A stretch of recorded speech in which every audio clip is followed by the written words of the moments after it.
Matoa filohan'ny filankevitra Antananarivo renivohitra, ianareo mpiara-miasa rehetra, tomboky lahy sy tomboky vavy.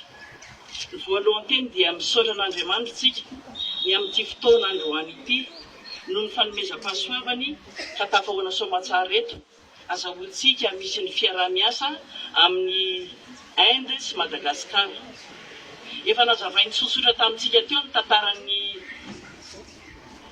Mahatma Gandhi, ka dia faly isika rehetra ary misaotra sy makasitraka ihany koa ny amin'ny fahatongavanareo ho fanotrony eto tsika mianakavy. Ny mahafaly antsika indrindra dia ny ametrahana eto amin'ny tanàna Antananarivo, fanavaozana moa izany fa tsy hoe fametrahana, fanavaozana ny takely misy ny anarana Mahatma Gandhi, nomeny ny lalana,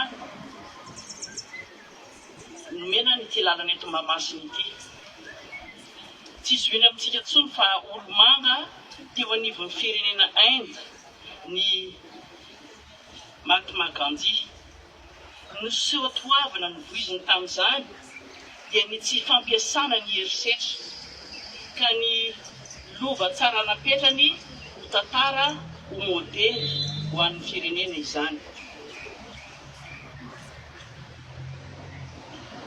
Aorianan'izay dia faly koa tsika manamafy satria ny ambasadoran'ny Inde zany dia voatonga tsy ela ary dia maniry indrindra izy mba hanohy ny fiara-miasa amin'ny malagasy, ka dia mamerina fisaorana sy fankasitrahana amin'ny fahatongavanareo fanotretsika rehetra.